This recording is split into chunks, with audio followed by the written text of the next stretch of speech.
Nandiyan natin si Chairman Kiko Blanco. Gusto rin po sabihin yung ating Chairman mula sa Santander.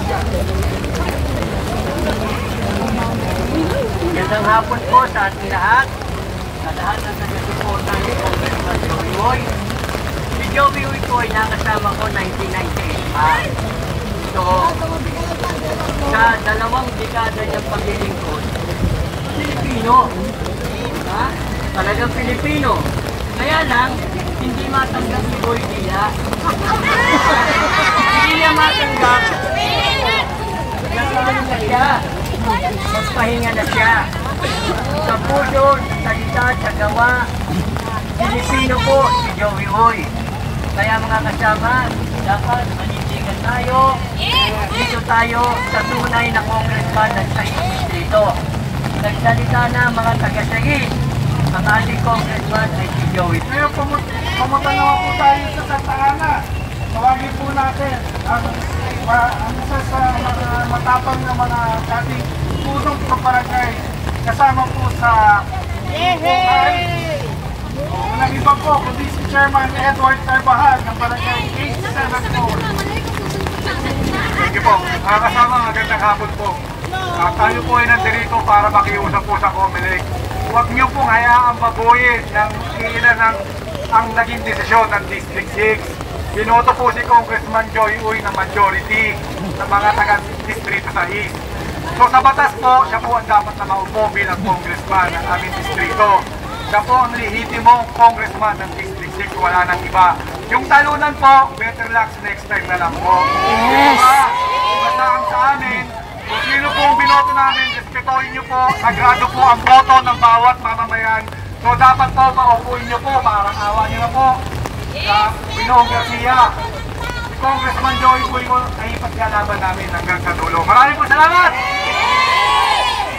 Respeto sa boto ng District 6! Ayan, narinig ka ha, sabi ni Chairman Carvajal, better luck next time daw. Wala nang better luck Okay. next time! So, sana natin po ang mga nagkalag-kalag ng mga commissioner ng COMELEC. Okay, mula naman po sa Pandakan, Barangay 833, pakinggan po natin ang ating maliit pero napakatapang na chairwoman, Emilia Enriquez.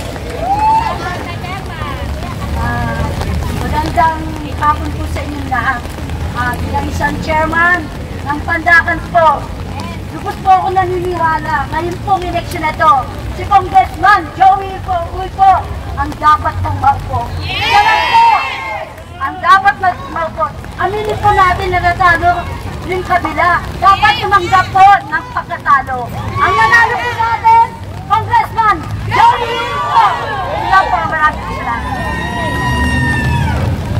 Maraming salamat, Chairman Emilia. Ngayon, meron naman po isang matikas na chairman, taga-Pandakan din.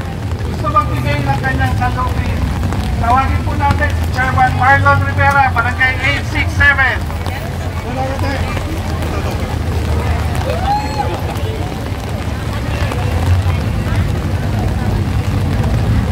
Magandang hapon po. Sa tingin po naman natin, hindi pa po itong Miss Universe, di ba? Na may second placer. Nagapin po natin yung katotohanan. Na pinili ng taong bayan ng 6th District na si Kong Joey Uy. Yun naman po ang lumabas sa hula. At kahit magpahula po ulit, kung magkaroon na re-election, Kong Joey pa rin po ang lalabas. Dahil siya po ay kinalaga at inalal ng tao ng 6th District. Kong Joey po tayo. Maraming salamat po. Salamat, Chairman Marlon Rivera. Ngayon naman, pakinggan naman natin isang dating chairman din ng Santa Ana. At area manager po natin sa Santa Ana. No? Walang iba, pakinggan po natin ang ating mahal at masipag na chairwoman, Banji Isquera, ng 884. Si Ma'am Banji. Magandang hapon po sa ating lahat. Magandang hapon po sa ating pamunuan ng COMELEC. Nandito po kami, taga-distrito 6, upang sumuporta po sa aming butihing Congressman Joey Uy na tunay pong hinalal ng Distrito 6. Ang panawagan po namin ay hustisya at katarungan para sa Distrito 6. Boses ng bayan ay boses ng Diyos. Kaya kami ay nakikiusap, Comelec, huwag kumulit.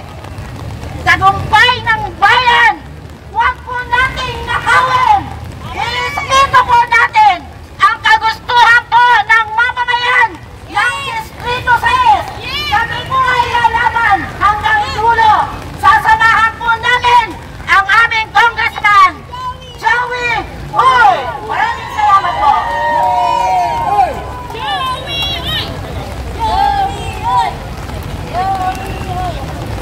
Okay, from Santa Ana, pupunta po tayo sa Punta.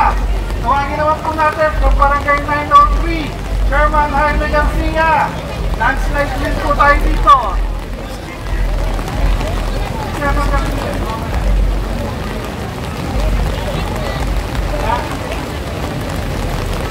Ito, kanina po nag-ingit pa pero gusto ko tawagin. Ay! Sige, dalawang chairman from Pantakan, no? Dati yung mga unang barangay, pero active po. Sabi natin.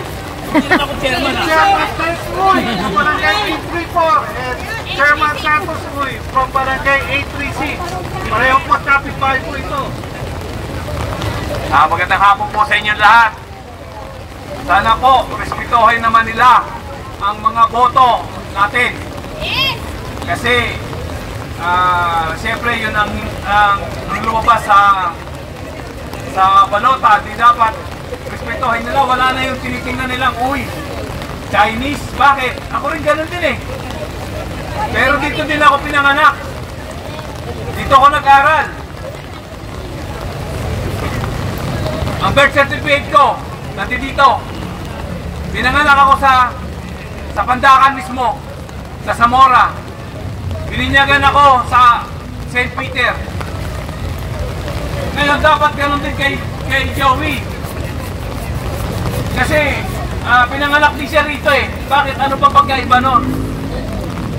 Diba? Ano ba? Palakasan na lang ba? Ha? Kasi kung talagang isipin nila, dapat nirespeto nila ang boto natin. Kasi yun ang lumabas. Sana po, pagtanggol pa rin natin, paglaban natin, ang karapatan natin para kay Congressman Joey Uy. Salamat po. Hindi pa galit niya si Chairman Santos Uy.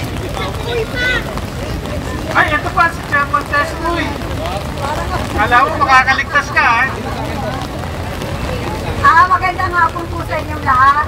Siguro naman nakita natin ang desisyon na ang talagang nanalo is Joey Uy.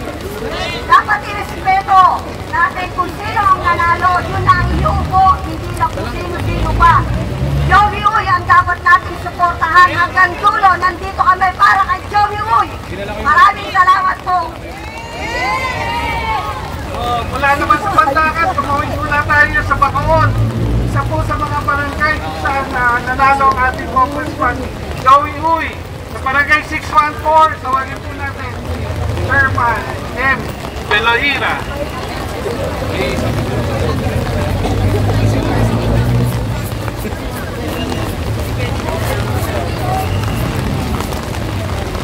Matulog pala ito fire.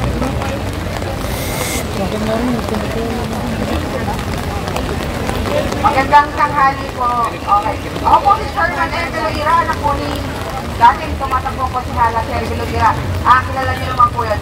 At ang buong pamilya po namin at ang aming barangay ay lubos na sumusuporta sa ating Congressman Joey Uy. Ilaban po natin ito dahil demokratik po tayong bansa. Dahil ang binoto ng taong bayan, Uy! Uy! Okay?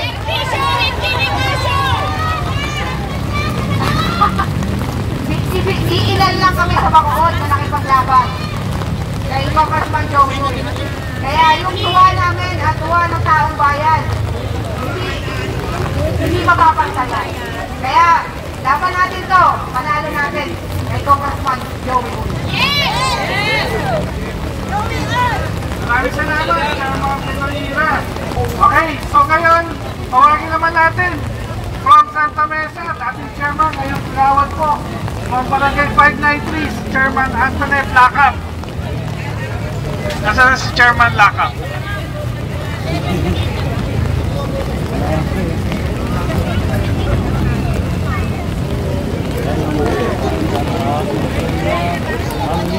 Magandang hapon po at maulan.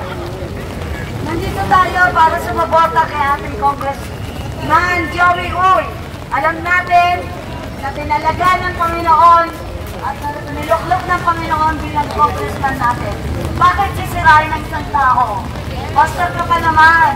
Alam mo, ang kaloob ng Panginoon, niluklok ng Panginoon, hindi mapuputol, hindi wawasakin ng isang tao lamang. Kaya naniniwala kami sa pagkakataon na ito, bibigyan niyo ng hustisya na nagpakahirap, nakita kung paano makisama sa Distrito 6, tapos biglang nanalo, bigla niyong aalisin na hindi niyo muna alamin kung anong kadahilanan. Kaya bigyan natin pagkakataon. Andito kami kahit umuulan. Nakita niyo ang bawat suporta ng bawat isa. Kasi alam namin sa puso at sa isipan namin kung gano'ng kaputi at anong desire sa kanyang puso yun ang ibibigay niya sa Distrito 6. Kaya paglaban natin, mula ngayon hanggang sa susunod ko mga araw, ipaglaban natin. Congressman Joey Uy! Salamat, Chairman Lacap. Okay, tanongin lang po natin. Yung mga pumunta mo ba dito? Kumiharap po ba kayo? Hindi! Hindi ganun kayo na pamasahe? Hindi! Meron po bang pangako mo kami?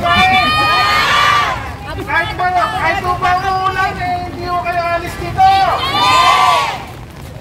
Kaya naman po, Nasasakyan mo kami.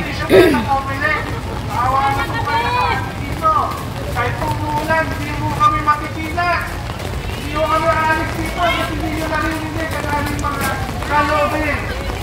Kataytin, isa pong malapit na at matagal na leader ng ating congressman, dating chairman, at napakasipag po nito nung kampanya. No? Tawagin po natin si Chairman Yatko Balaguer ng Barangay 843. Hello! Hello!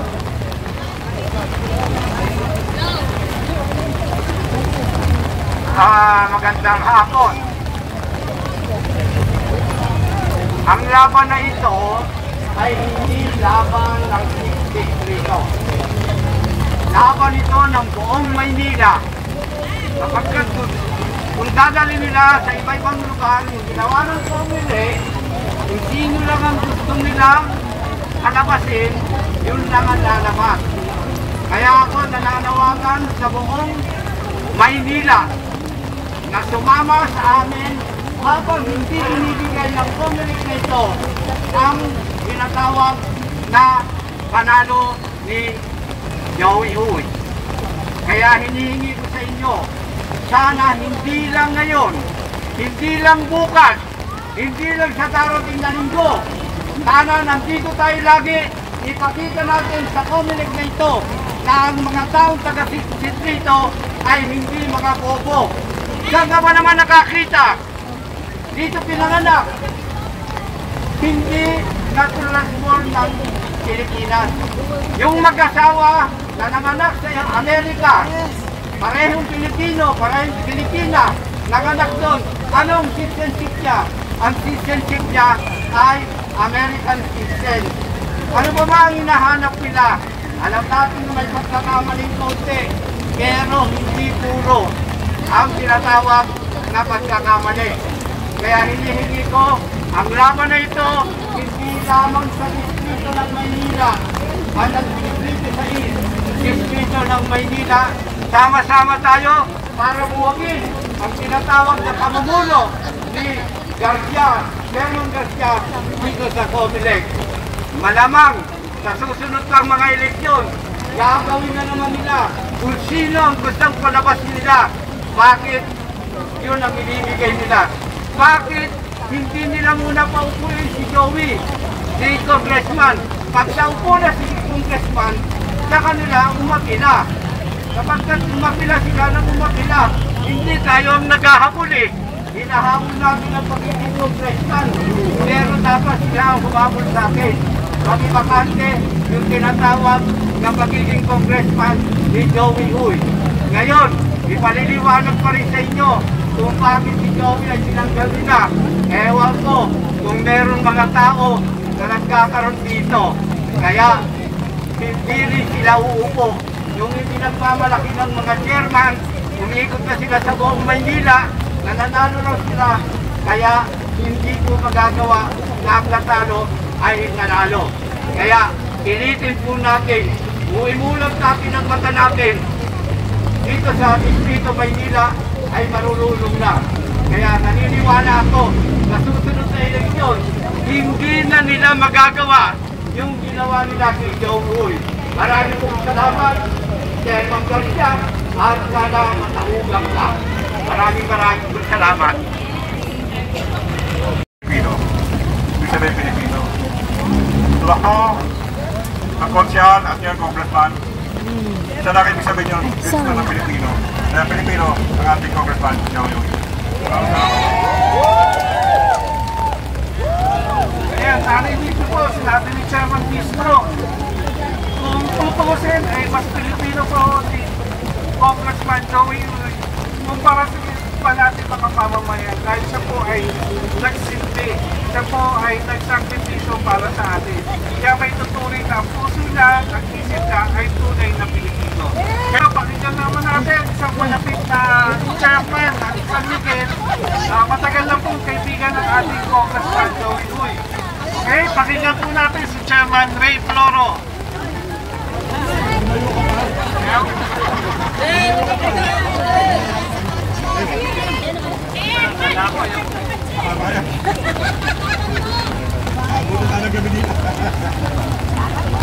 Isang magandang hapon po.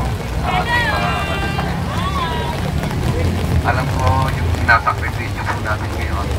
Alam na Congressman Joey Huy. Nung araw pa po kami magkasama itong taong ito, nung sa'yo tumatakbo bilang isang konsyal. Kung natatandaan nyo, independent yan. Kasama ko na po yan. Sinisigurado ko po sa inyo na ang puso nito ay nasa pagsiservisyo at hindi para gawing negosyo ang paglilingkod sa magulo. Kaya hanggang pare, sa habang panahon, nandirito po ang ating congressman, supportahan po natin siya. Bigyan po siya natin ng lakas ng loob. No? Kasama po tayo sa tagumpay ng ating congressman, si Congressman Joey Huy. Yun lang po, masaya po, medyo hindi tayo nakaprepara. Binigla po ni Kuya Mimoy.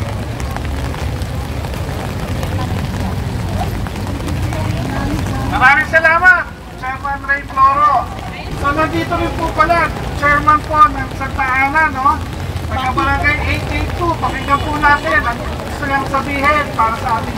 Nandito kayo kahit umuulan, wala pong natitinay, wala pong umaalis ang ating kapwestuhan. Tawagin po natin si Chairman Eric Marana ng barangay 882. Kata na, nahihiya. Ganun nga, Chairman. Pagkakataon na natin ito para ano. Sabi nasa loob namin. Chairman Eric! Chairman Eric. Magandang hapon po sa ating lahat. Ako po yung chairman ng barangay. Sumusuporta po kay Congressman Joey Huy. Tingnan na dapat siya po ang upo. Siya isang Pinoy talaga. So, hindi naman po manalangin po natin si Congressman Joey. Thank you po.